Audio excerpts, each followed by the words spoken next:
kita bagi berdiri, kita arahkan kedua tangan atas persembahan yang kita kumpulkan. Tuhan terima kasih Tuhan. Kami masih dikasih kesempatan untuk memberi yang terbaik buat Tuhan. Kiranya surga dibukakan ya Bapa. Dan berkat Tuhan yang sempurna mengalir tempat ini ya Bapa. Kami akan terima mujizat demi mujizat dan keuangan kami ya Bapa. Kalau kami taat di dalam nama Tuhan Yesus, berkati pengelolaan keuangan tempat. Biar Tuhan semuanya untuk memuliakan nama Tuhan Yesus. Di dalam nama Tuhan Yesus kami berdoa. Haleluya. Amin. Shalom. Silakan duduk saudara. Puji Tuhan. Terima kasih untuk di musik.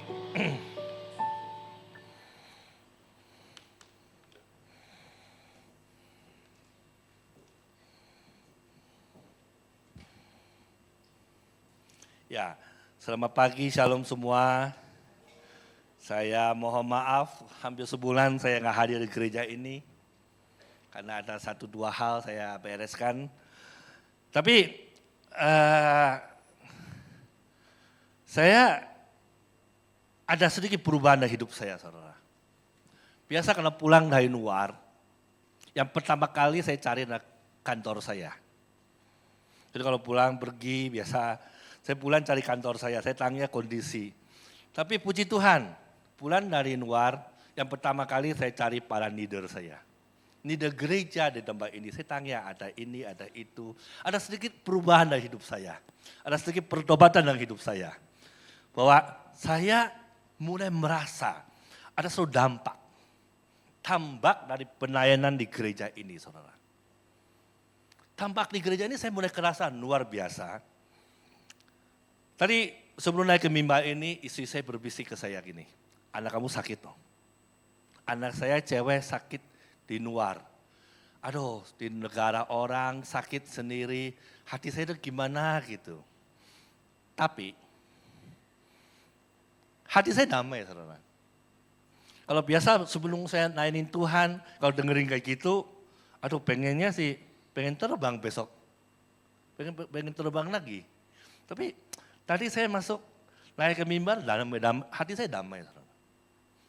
Saya percaya pada saat kita layanin Tuhan, pada saat kita beribadah di tempat ini, Tuhan take care hal-hal yang lain. Saudara. Amin. Tuhan akan membuat hidup kita lebih berdampak dan lebih damai. Ini judul khotbah saya pagi ini, dampak gereja untuk kehidupan kita sehari-hari.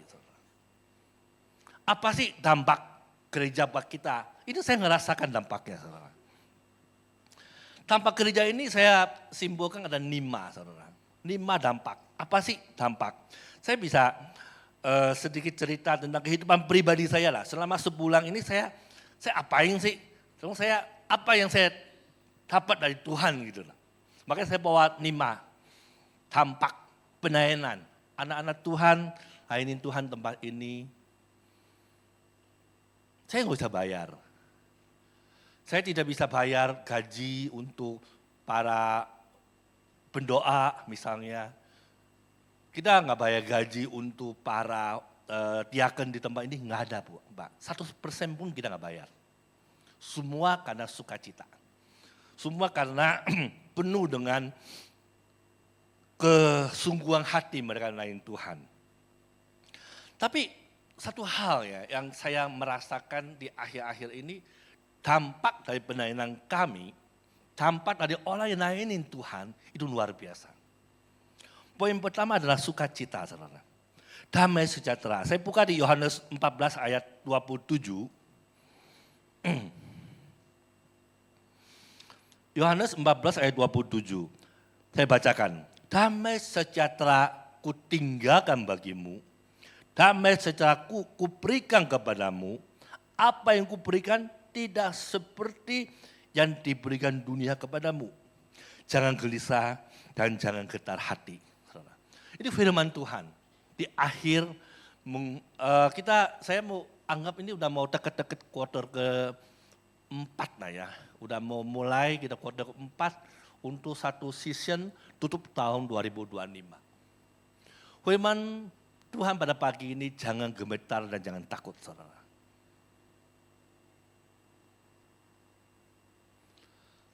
Kondisi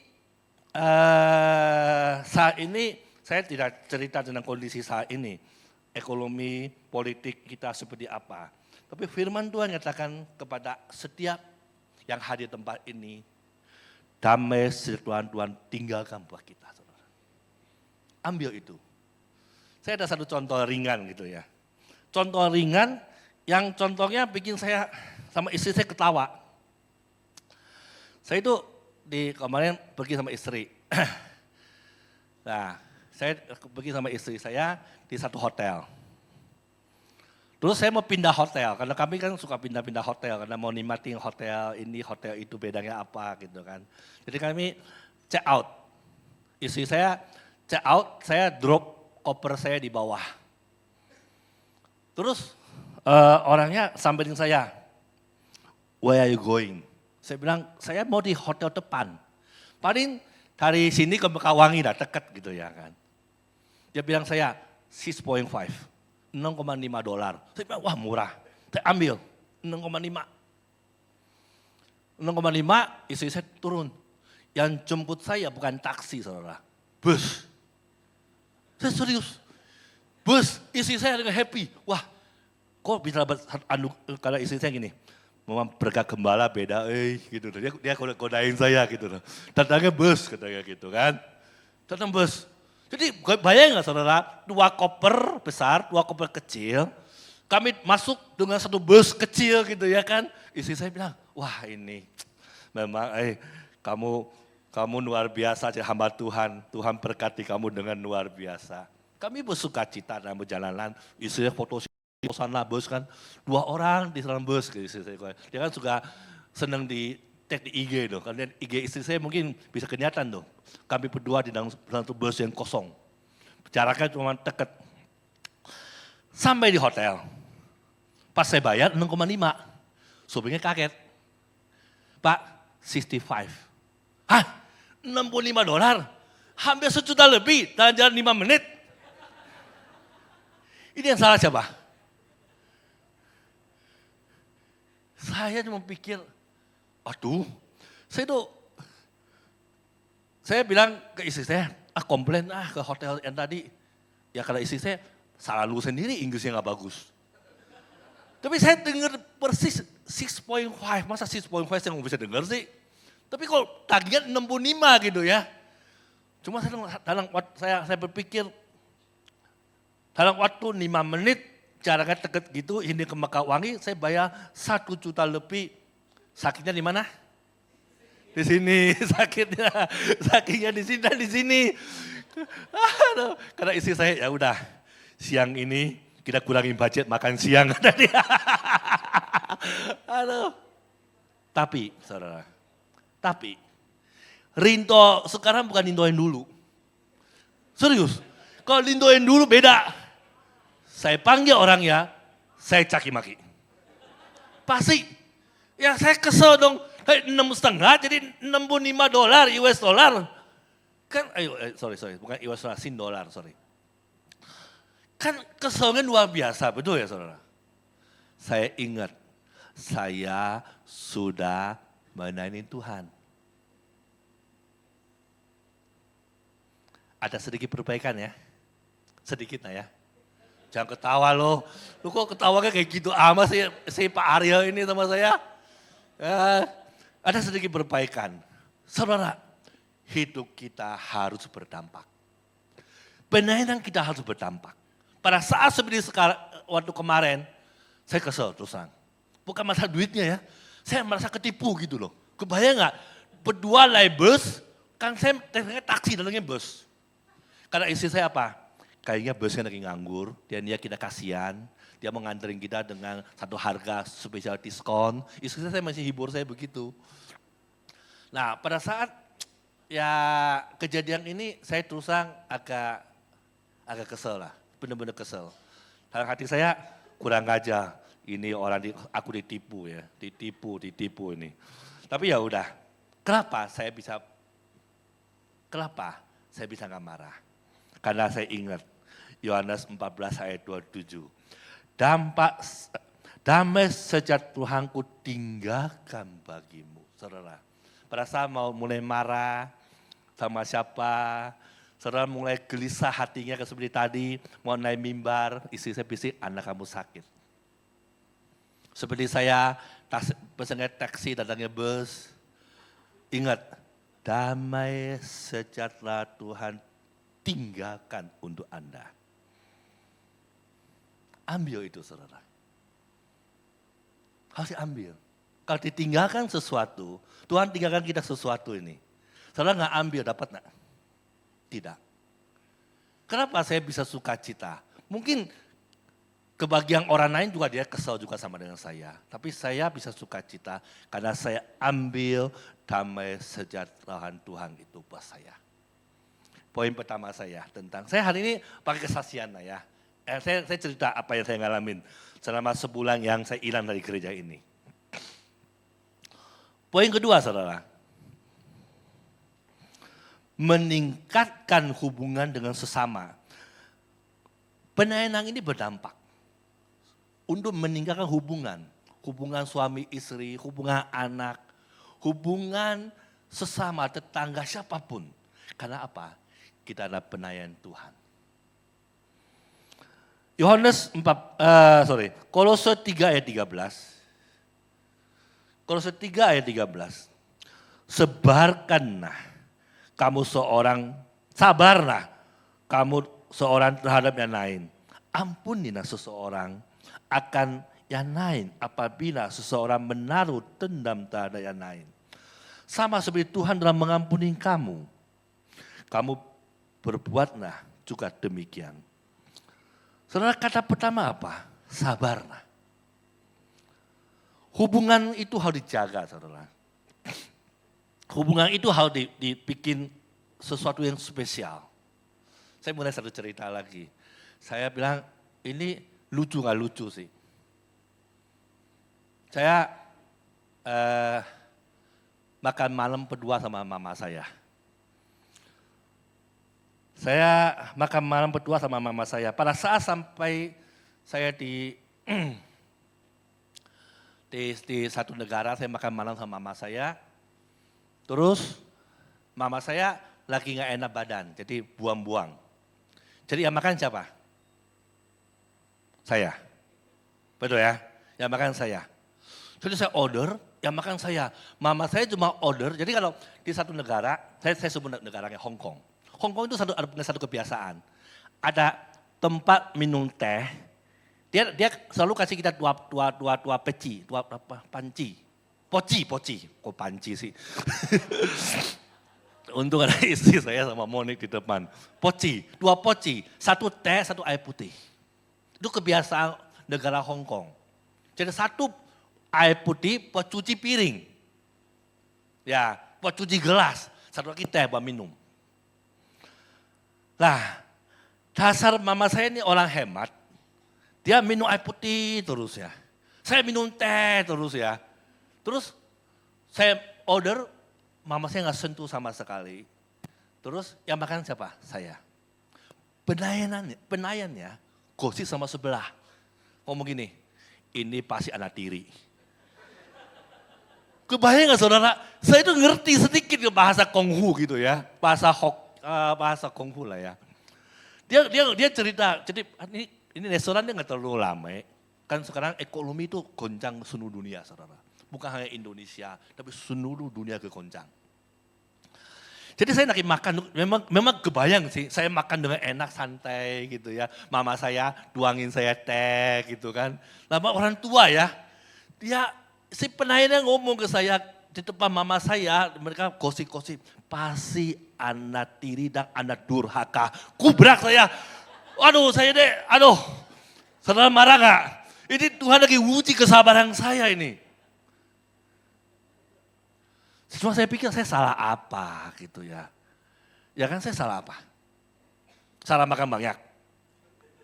Nah, salah order apa gimana ya tapi saya mengerti sedikit percakapan mereka. Karena saya memang tidak bisa fasih dalam berbahasa Kantonis. Tapi saya mengerti baik dan benar dengan bahasa Mandarin.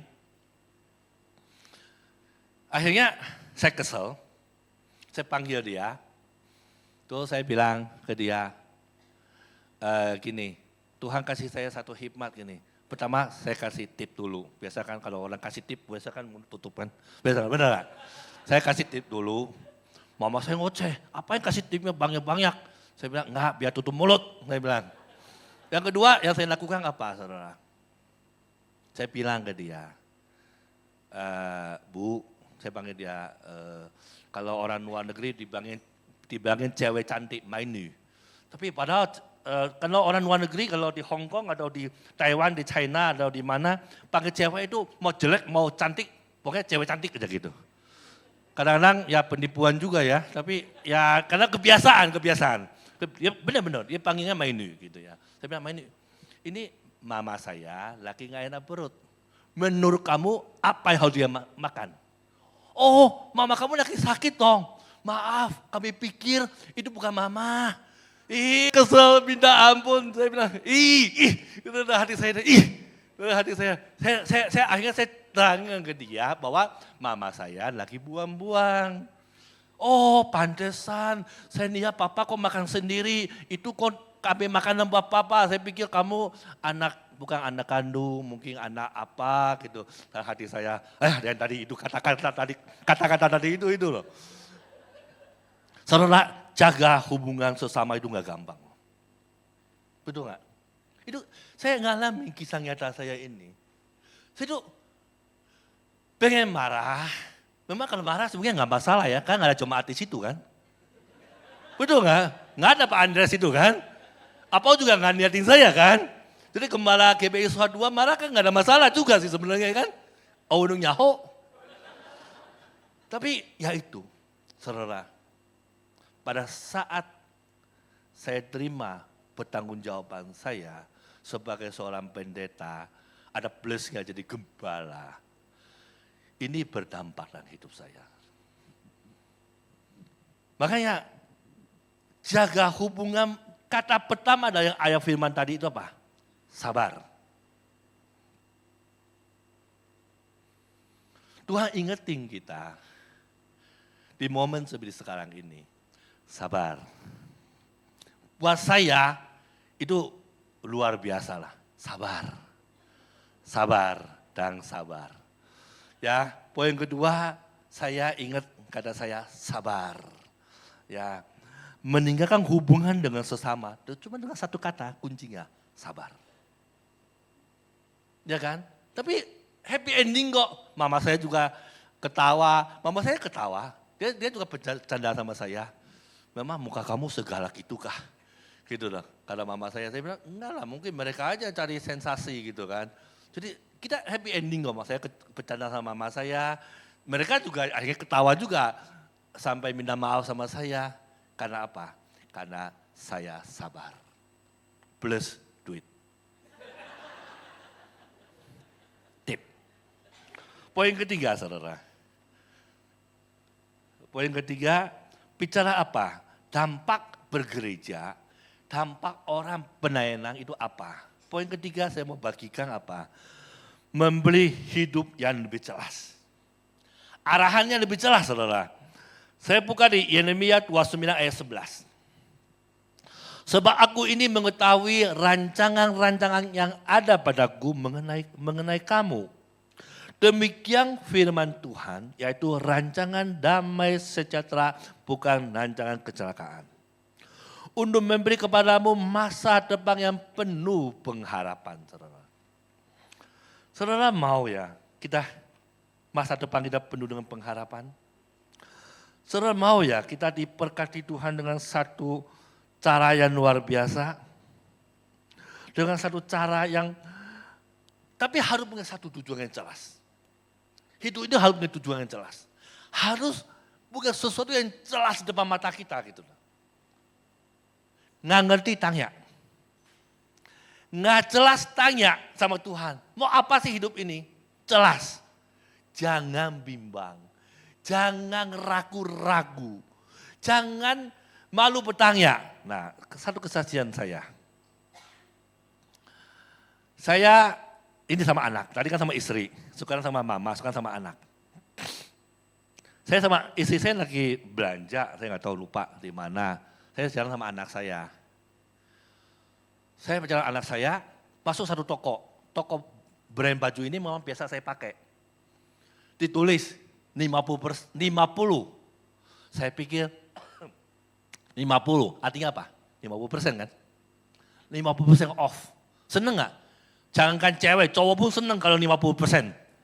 Betul ya? Saya masuk toko itu, saya mulai pilih-pilih baju saya. Karena ini memang baju favorit saya, baju yang saya pakai sehari-hari. Saya masuk, saya mulai pilih baju. Dengan pikir, ini 50% ya udahlah, 50% gini lah, tek. Udah pilih, titik. Anak saya datang ke saya, Pak, salah Pak, bukan 50%, tapi minus $50. Aduh, bayangin saudara, 50% $50 mah beda jauh aduh. Kalau misalnya $300, minus 50% kan 150. Kalau $300 minus 50, 250, kan bedanya jauh. Kenapa saya bisa kayak gitu? Karena saya nggak jelas bacanya. Saya terburu-buru gara-gara 50% itu kiranya. Saya cuma terangin di tempat sini, sesuatu harus punya yang jelas. Tujuan hidup yang jelas. Jangan buru-buru kayak saya tadi itu, pengen masuk ke toko, pengen belanja, tapi salah gitu loh. Malu nggak? Malu. Saya untung belum sampai kasir ya. Kalau sampai kasir kan gimana? Mau bayar, tahu pokangkuan ya? Nggak lelah hati saya, ya kan? Nggak bayar malu, kebayang nggak? Tuhan masih jaga wibawa seorang gembala. Malu saya. Saya himbau di tempat ini, saudara yang tidak tahu goalnya apa, tujuannya di akhir Tuhan 2025 mau apa, doa apa yang mau dijawab sama Tuhan, jelas nyatakan di depan Tuhan. Tuhan saya mau seperti ini. Tuhan saya mau keluarga saya begini.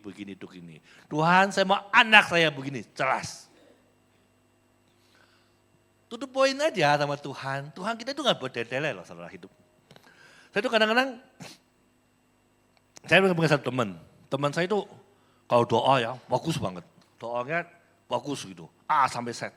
Pokoknya semua doain, bagus doanya ya. Karena dia doa, saya cuma hati saya ini doanya kapan selesai gitu ya. Bagus sih, bagus. Apalagi doa makan gitu, udah gak sabar saya lah. Jadi kalau saya bisa mungkin kalau dia doa, saya nggak mau dia doa gitu. Ya kan, ya doanya bagus, tapi saking bagusnya jadi kacau balau gitu kan. Nah, saya pikir, saya aja pusing dengernya, apalagi Tuhan gitu loh. Doanya muter, terus balik lagi, muter lagi. Nah hati saya, aduh, saudara, saya tuh pengen yang jelas. Mintalah sama Tuhan, apa yang engkau minta, pasti akan diberi.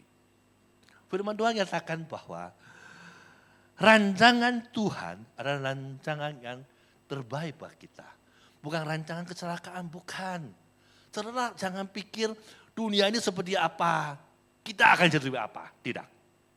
Saya mau tegaskan di sini bahwa dunia saat ini seperti gini. Apakah otomatis anak Tuhan ikut seperti begitu? Tidak. Ada perbedaan adalah anak Tuhan dan bukan. Ada perbedaan Anda seperti apa di hadapan Tuhan. Seharga apa Anda di hadapan Tuhan, betul nggak? Jangan samakan gitu loh. Rencana Tuhan adalah rencana yang terbaik, rencana yang penuh dengan pengharapan, saudara. Poin terakhir, saya mau sharekan di sini. Oh, satu poin lagi.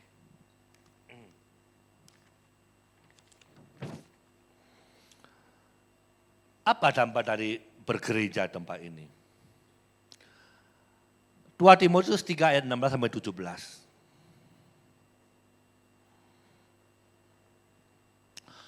Segala tulisan yang diilhamkan Allah memang bermanfaat untuk mengajar, untuk menyatakan kesalahan, untuk memperbaiki kelakuan, dan untuk mendidik orang dalam kebenaran. Dengan demikian tiap-tiap manusia kepunyaan Allah dilengkapi untuk setiap perbuatan baik. Firman Tuhan ini menyatakan satu masuk untuk membentuk karakter kita jadi lebih baik.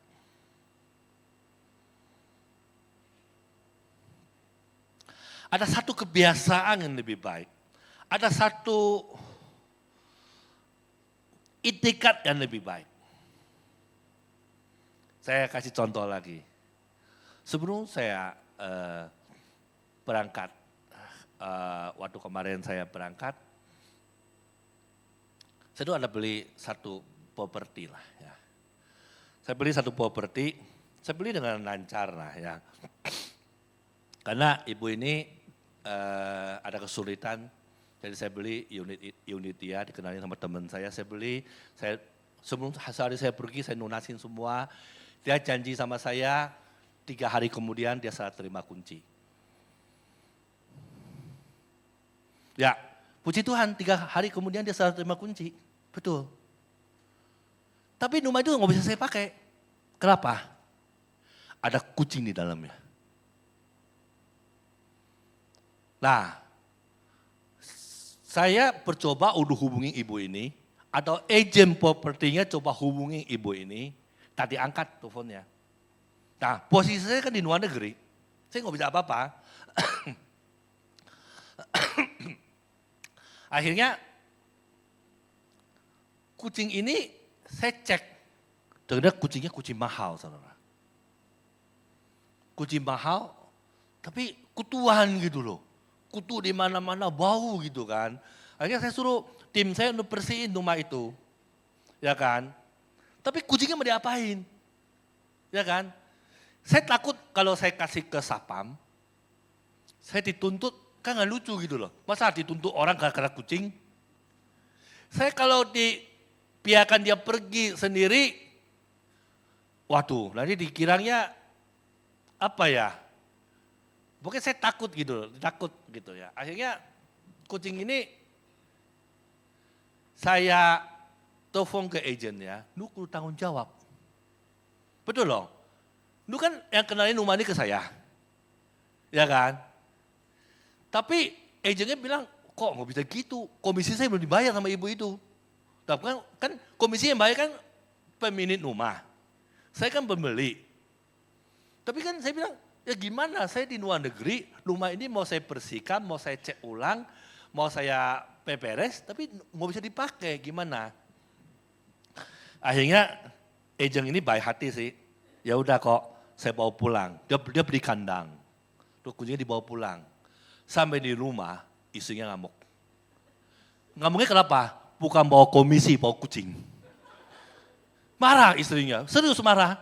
Marah, kok saya dimarah sama istri saya, gimana? Waduh, dimarah sama istrinya ya.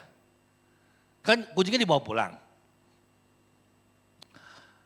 Tim saya mulai bersih.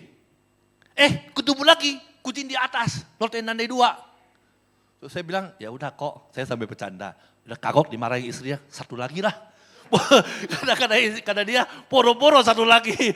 Satu udah dicaki maki sama istri saya, apalagi satu lagi karena dia gitu. Saya sambil jalan, istri saya ketawa sama saya. Ini kayak sandiwara kan istri saya. Jadi istri dia itu mengharapin bahwa komisi sekian puluh juta pulang buat sesuatu. Tapi istrinya sangat kecewa kok bawa pulang kucing. Kucingnya kutuan, bau lagi kata dia gitu kan. Apalagi besok paginya saya telepon, ada satu kucing lagi di atas, lantai 2. Dia coba bawa pulang sama teman saya, dia coba bawa makanan kucing. Jadi kan rumah harus kasih makan kucing kan. Jadi bayangin orang agennya sama teman saya satu beli makanan kucing, terus siapin kandang kucing, siapin dus, bawalah pulang ke rumahnya. Ya kan. Sama istrinya dikunci gak boleh masuk. Gak boleh masuk rumah. Aduh, saya cuma bilang, Tuhan ini gimana gitu ya kan. Saya beli rumah orang itu dengan etika baik. Dia jual karena memang dia butuh. Dengan kesepakatan satu harga. Ya kan? Tapi kok seolah-olah kucingnya nggak mau diambil gitu loh. Di situ saya nggak bisa masuk gitu kan. Tuhan ini gimana gitu. Akhirnya kita cari. Jadi lucu gitu. Sepanjang saya di luar saya tuh sibuk dengan kucing saudara. Bayang nggak? Saya ngomong istri saya, jadi kita berdua ketawa cari kucing, gimana solusi kucing. Kalau istri saya hati-hati loh, kucing yang besar ini mahal, kucing yang kecil ini punya penyakit toso kata istri saya. Makin takut-takutin saya sih istri saya. Dia bukan namai hati saya gitu kan. Pokoknya kucing ini kalau masuk ke rumah, simpen di mobil, kucing ini bisa loncat kutunya kata istri saya. Kalau kutu anjing nggak apa-apa, kutu kucing bahaya. Waduh, saya cuma bilang, kan saya punya tanggung jawab sama agent ini. Agent ini kan udah nipu suami istri masalah kucing kan, gak boleh masuk rumah. Tuh dikunci sama istrinya di dalam, gak boleh masuk. Nah sekarang bawa kucing 2, terus bawa kutu masuk, kan saya itu kok bukan bawa dampak gitu loh. Bawa keributan jadinya gitu loh. Kan jadi gak baik. Saudara, saya cuma pikir satu hal ya. Karakter yang baik harus dibentuk sama karakter Tuhan. Harus ada kasih. Saya doa sama Tuhan, Tuhan ngebentuk. Dengan proses seperti ini Tuhan lagi ngebentuk karakter hidup saya. Tuhan lagi ngebentuk saya itu jadi lebih baik, lebih bisa berdampak. Gitu. Betul gak? Kok masalah kucing kok jadi masalah besar buat saya gitu loh. Apa sih masalahnya? Gitu loh, bikin keluarga orang lain hancur gitu kan, ribut mereka gitu kan. Apa masalahnya kalau cuma kucing doang gitu kan. Akhirnya saya doa, saya benar-benar doa. Saya doa, waktu saya siapin firman Tuhan ini, saya doa, Tuhan kasih saya karakter yang lebih baik. Saya nggak mau lah, teman saya agent ini ngomong gini sama saya, Korinto tolong tegur sama owner ini, dia takut sama Korinto. Kenapa? Karena saya memang mau akuisisi beberapa properti dia lagi gitu kan. Dia bilang ini orang sengaja bikin Korinto nggak bisa pakai rumah ini. Kalau kita dengerin kata-kata orang gitu kan, panas ya. Tapi kalau Tuhan yang buat karakter saya lebih baik, yang saya lakukan apa? Doa. Betul ya? Doalah, mau gimana? Ya kan, ya kucing juga ada nyawanya masalahnya gitu kan. Kucing itu harus kasih makan gitu kan. Gitu loh kan. Akhirnya singkat cerita kucing ini kembali ke ownernya dengan selamat, tak kurang apapun juga. Tapi ya puji Tuhan, Tuhan lagi nguji. Tuhan lagi buat karakter saya lebih baik. Tuhan lagi ajarin saya. Tuhan lagi berbicara kepada saya. Membentuk karakter yang lebih baik. Jangan bikin orang susah. Poin saya lagi cerita gini tuh, jangan hidup kita itu kita happy bikin orang lain susah. Tuhan pengen karakter yang kita baik adalah kita happy, kita bisa berdampak bahwa orang lain juga ikut happy. Orang ya kita, mereka suka cita. Poin terakhir, waktu saya habis. Saya ngundang imam musik. Poin kelima adalah memberi pengharapan dalam segala situasi, saudara. Mazmur 33 ayat 20 sampai 22. Jiwaku menanti-nanti Tuhan, dialah penolong kita dan perisai kita. Ya, karena dia hati kita bersuka cita. Sebab kepada namanya lah yang kudus kita percaya. Kasih setia Tuhan, ya Tuhan, kiranya menyertai kami seperti kami berharap kepadamu. Mazmur 33 ayat 20 sampai 22 bicara tentang pengharapan dalam segala situasi dan kondisi. Saudara harus punya pengharapan apapun. Even saat ini kita lagi susah. Even saat ini kita lagi sakit. Even saat ini Anda lagi mengalami kesulitan ekonomi, keributan keluarga, suami tidak pulang, istri dia hari main TikTok misalnya. Misalnya ya, Tuhan selalu memberikan kita satu pengharapan yang pasti, saudara. Pasti. Bahwa damai sejahtera Tuhan akan lingkupi hidup kita. Asal ingat bahwa kita menanti-nantikan Tuhan. Ya, bahwa hati kita bersuka cita, bahwa kasih setia Tuhan akan menyertai hidup kita. Sekian dari saya untuk pagi ini, kiranya Tuhan berkati. Ayo kita masuk dalam perjamuan.